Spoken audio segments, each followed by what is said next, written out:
grow me with water. So there I stood in the midst of everyone.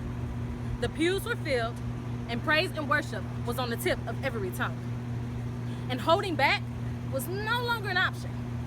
See, for far too long, I've dug deep holes into where I've dropped my emotions. I buried sadness, and walls filled with kudzu grew. See, God was trying to do a new thing. My position was being shifted as I was being sifted. I had outgrown my old home, and God was trying to repot me. But I was being so difficult that my soul had ran parched from the lack of rain.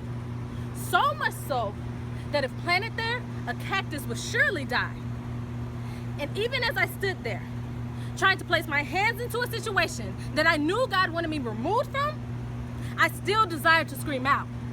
And even now, as I am trying to expand this poem, I find it difficult to be honest with myself. My reach seemed blinded. I had blocked myself from hearing God, as we oftentimes do, stunting our own growth, trying to remain in containers that we've outgrown. And even in this moment, I heard God asking me, how can I trust you with my exposed people if you won't trust your vulnerability with me? And through this impatience with myself, I've learned to be intentional. Because by nature, I think fast and I write swiftly. I'm an emotional writer. So once the moment has passed, I chalk it up to the past, and I forget that my emotions have roots that were drenched in acidic rain. I lied to myself. But I have learned to let go. And like small plants, we grow too.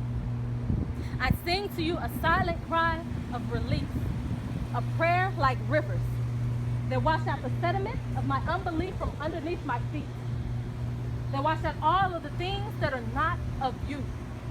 I asked you to remove those things that overwhelmed me, causing my heart to rot like bad fruit. Those things that caused confusion and attracted flies like spoiled meat.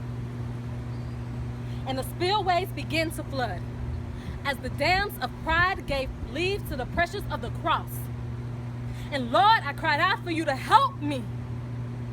And as the flood waters rose, you swam to meet me in the trenches. And all of my worries and all of my concerns drifted away like logs no longer attached to tree trunks, rooted in fear, broken in stubbornness, laced with vines of pride and submerged in the depths of self-loathing. And as my mother willow swung in your grace, as her roots dug deeper into your words, and as I continue to seek your face, you placed me on the tip of the P of Psalm 61:2. It became my rock. I saw above the debris of self-doubt, of my disbelief in God. A fresh hope was laid in my mouth, as it should be in yours too. Don't think of your storms as ruthless winds with no destiny, because every droplet of rain holds value in Christ's kingdom. Did you know that there are underwater rivers that flow on the ocean floor?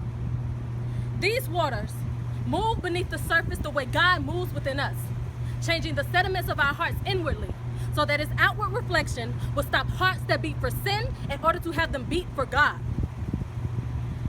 And